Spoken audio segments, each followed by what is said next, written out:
Once again welcome back student. एक बार फिर आपका स्वागत है आपके अपने चैनल पढ़ाई लिखाई में। आज हम अपनी कॉलेज ग्रामर का एक और नया चैप्टर करेंगे जो है हमारा chapter number 15 subject verb agreement. ये बहुत इंपॉर्टेंट सा चैप्टर है क्योंकि सब्जेक्ट वर्ब एग्रीमेंट अगर आपको नहीं आते हैं तो मान लीजिए ना तो आप स्पीकिंग ढंग से कर पा रहे हो ना आप राइटिंग अच्छे से कर पा रहे हो। मैं आपके इस वीडियो में बहुत सारे एग्जाम्पल्स ऐसे दूंगा कि सब्जेक्ट वर्ब एग्रीमेंट क्यों बहुत ज्यादा जरूरी है। कहीं कहीं आपको किसी बुक में आपको दिखाई देता है सब्जेक्ट वर्ब कॉन्कर्ड, तो दोनों बीच क्या अंतर है, क्या होता है, डिटेल में हम समझते हैं इस वीडियो में। चलो फटाफट से स्टार्ट कर लेते हैं। तो यहाँ आपकी बुक के अकॉर्डिंग अगर आपका जो पहली जो एक्सरसाइजेज यहाँ दी गई है, पहली जो एक्सरसाइज आपको दी गई है वो आपसे कहा गया है चूज द करेक्ट सेंटेंसेस। यहाँ सेंटेंसेस को हमें करेक्ट करना है। देखो मैं पहले में दो ऑप्शन दिए हुए हैं, does anyone remember him and second है डज एनीवन रिमेंबर्स हिम। तो यहाँ पे कई सारे एग्जांपल्स यहाँ पे हमें दिए हुए हैं, हमें राइट आंसर्स हमें चूज करके देना है हुए। तो राइट आंसर्स के लिए मैंने जो है एक अलग नेक्स्ट पेज पे लेके आपको चलता हूँ। तो यहाँ पे है पहला जो होगा डज एनीवन रिमेंबर्स हिम। अब अगर आप एक चीज में नोट करते हो, यह डज एनीवन रिमेंबर्स हिम और पहला था डज एनीवन रिमेंबर हिम। ठीक है, तो यहाँ पे एक चीज देखो क्या है, ये पर्टिकुलर टेंस का भी पार्ट हो रहा है। क्या हो रहा है, डज एनीवन रिमेंबर्स हिम। यहाँ पे डज लगा हुआ है और यहाँ पे रिमेंबर्स लिखा हुआ है। तो डज अगर लगा हुआ है तो कभी हम वर्ब में एस ओ एस पुट नहीं करते, ये तो हमारे प्रेजेंट इंडेफिनिट का एक रूल होता है। ठीक है, और दूसरा क्या है, डज एनीवन रिमेंबर्स हिम। अगर डज आ गया तो रिमेंबर्स में कोई नहीं होगा, तो सिंपल सा हमारा ये हो जाता है। ठीक है, तो ऐसे ही अगर आप देखते हो each of the ducks has white wings. क्या हो रहा है, each of ducks has white wing. दूसरा क्या है, each of ducks have white wing. देखो जैसे क्या है यहाँ पे मतलब प्रत्येक हर एक जो वर्ब डक है, जो बत्तख है, उसके व्हाइट विंग्स है। तो यहाँ दूसरी वाले में अगर आप देख रहे हो does each of the duck have the white wing. अगर ईच से सेंटेंस स्टार्ट हो रखा है, मतलब ईच ऑफ द अगर कोई हमारा पर्टिकुलर सब्जेक्ट आया हुआ है, तो हम बेसिकली क्या करते हैं, यहाँ पे ये जो है वर्ब जो हमारी सिंगुलर होती है, यहाँ पे क्या हुआ है प्लूरल दे रखी हुई है। तो यहाँ पे पहला जो ऑप्शन हो जाएगा वो क्या हो जाएगा, हैज हो जाएगा। तो फटाफट से हम ऐसे ही इनके आंसर देख लेते हैं। तो each of the ducks has white wings, हमारा इसका ए ऑप्शन होगा। Neha along with her friend is touring Europe. And फिर हमारा ए हो जाएगा mathematics is considered to be a tough subject. अब देखो मैथमेटिक्स क्या है, यहाँ बोला जाता है कि मैथमेटिक्स जहां से जिनके बाद में हमारा एस लग जाता है हमारे प्रूव हो जाते हैं, लेकिन क्या है कि सब्जेक्टिव को हम वही मानेंगे। मैथमेटिक्स, इकोनॉमिक्स, मीजल्स है ना, पॉलिटिक्स, ये क्या है एस से एंड होते हैं लेकिन फिर भी ये कंसीडर किए जाते हैं सिंगुलर। फिर क्या है, has their any improvement in the pitches and everyone loves Mr. John, the principal of our school. And next month they were did Shara and her brother win the badminton doubles. And next हमारा है neither Ram nor his parents are responsible for the निश्चय। अब यहाँ देखो एक चीज मैं आपको बता दूं, अगर यहाँ पे either और neither nor अगर लिखा हुआ है, देखो तो क्या हुआ, तो यहाँ पे देखो बेसिकली क्या हो रहा है कि ये जो पर्टिकुलर है ना, अगर मैं आपको ना आपकी इस पर्टिकुलर पार्ट के लिए सब्जेक्ट एग्रीमेंट के लिए एक सेपरेट वीडियो बनाई है जहाँ सारे रूल एंड रेगुलेशन आपको सिखाए हैं कि नाइदर नॉर आए हैं तब आप कौन सी वर्ब को फॉलो करते हो। अगर आप पर्टिकुलर ईच आइदर और लगा हुआ है, ईच लगा हुआ है, आप भी लगा हुआ है, तो किस टाइप की वर्ब्स यहाँ पे करते हैं, क्या क्या रूल्स होते हैं, तो उसके लिए डिफरेंट जो है वीडियो है, आप जो जाके चैनल की लिस्ट को थोड़ा सा सर्च आउट कर सकते हो। अब बात कर लेते हैं फटाफट से आपकी नेक्स्ट एक्सरसाइज पे। Circle the correct verbs to the complete this sentence. यहाँ पे क्या है, इज आर समवन लिसनिंग। तो यहाँ पे क्या है, एक पर्टिकुलर स्लैश लगा हुआ है, तो एक पर्टिकुलर वर्ड को हमें चूज करना है। तो क्या हो जाएगा, इज समवन लिसनिंग। क्या हुआ, इज समवन लिसनिंग। समवन क्या एक सिंगुलर में काउंट कर रहे हैं हम, तो इसीलिए यहाँ पे हम क्या हुआ, इज समवन लिसनिंग। सेकंड है समवन और is are knocking at the door. तो यहाँ पे क्या हो जाएगा, सिंगुलर हो रहा है तो someone is knocking at the door. Next हो जाएगा does anyone have the mayor's address. Next हमारा हो जाएगा there are ants in the corner of the rooms. There are ants in the corner of the rooms, क्योंकि ants लगा हुआ है। Either blue और green colour looks good to on you. And next, Megha as well as the Ritika has made this sculpture. And seventh में nobody has given the description of the bank robber. And eighth हो जाएगा either Natasha और Priya wins the painting competition this year. तो क्या हो रहा है, देखो आइदर और नाइदर नॉर। अब आपको सिर्फ नाइदर आया हुआ था, तो जैसे अगर मैं आपको वही पर्टिकुलर एक्सरसाइज पे बैक करके लेके चलूं, तो यहाँ पे क्या हो रहा था, यहाँ लिखा हुआ था neither Raman nor his parents are responsible. ठीक है, अगर यहाँ पे जैसे मैंने आपको रूल बताया था, मैं एक बार आपको समझा देता हूँ, क्योंकि दोनों ही आ गए, बड़ा कंफ्यूजन क्रिएट हो जाएगी आपके वरना। देखो अगर नाइदर नॉर अगर आ रखा हुआ है, तो अब जो वर्ब के क्लोजेस्ट होता है, क्या हो रहा है, मैं थोड़ा सा रेड कर देता हूँ। यहाँ पे क्या है, ये वर्ब के क्लोजेस्ट जो भी वर्ब जो भी सब्जेक्ट माना जाता है उसके अकॉर्डिंग लाइन।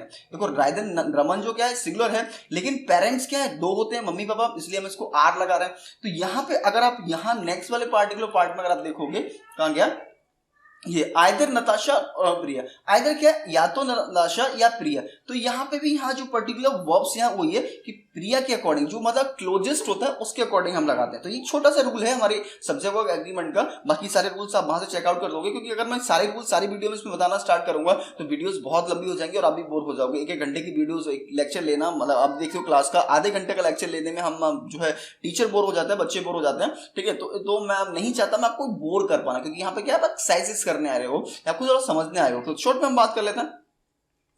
नेक्स्ट एक्सरसाइज हमसे कही जा रही है, match of the column 1 2 3 correctly to write the meaningful sentence. 3 column हमें यहाँ पे दिए हुए हैं, तो उसके आंसर्स हम देखते हैं फटाफट से। तो यहाँ आंसर जब हम तीनों को मिलाएंगे तो पहला सेंटेंस बनेगा the car which had hit the pedestrian belongs to Manish. Second हमारा हो जाएगा the tree which had red flower look beautiful. And third हमारा कंबाइन करके बन जाएगा the man who is riding a horse is the a Bollywood hero. And fourth हमारा होगा the child whose mother has fainted is crying.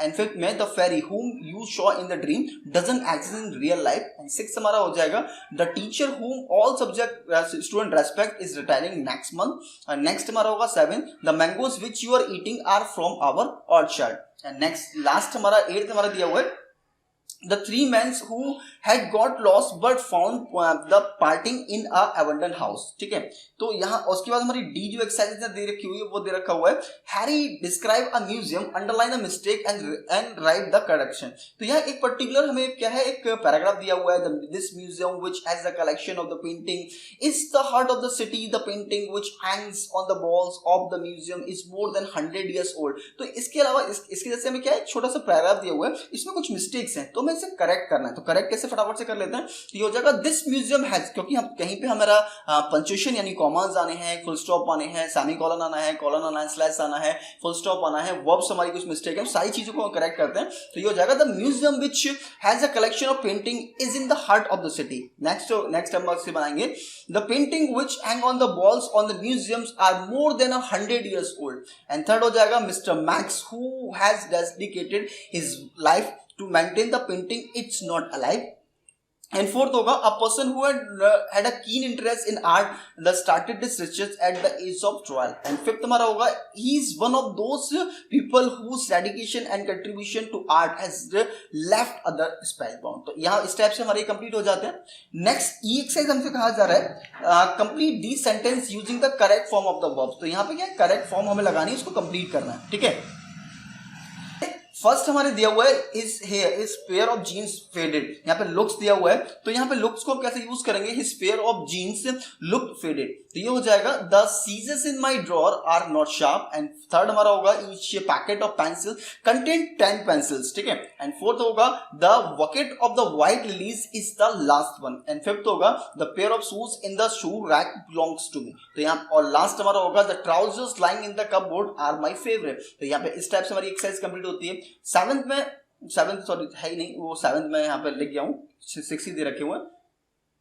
And F और हमारी last जो exercises है write group of individual of the collective nouns use these sentences. जैसे यहाँ पहले हमारा कंप्लीट करके दिया हुआ है the crew were looking dismals, individual से हमारा the company is making up for the loss group the lost group, the troop of soldier mass in the street group। and next होगा the team are। अब यहाँ पे वर और are यहाँ पे क्यों लगाए हुए हैं पहले मैं आपको बताता हूँ। मैंने यहाँ पर रेड लगाया हुआ है, पहले मैं इसे कंप्लीट कर लेता हूँ तो उसके बाद आपको बताता हूँ। Team are wearing red T shirt in this match. And हमारा होगा the panel of expert has come to a conclusion। और लास्ट होगा the board of director took a decision to reinstate the employees group। अच्छा अब मैं आपको बताता हूँ कि ये मैंने जो है इसको जो है क्या बोलते हैं रेड क्यों कर रहा हुआ है।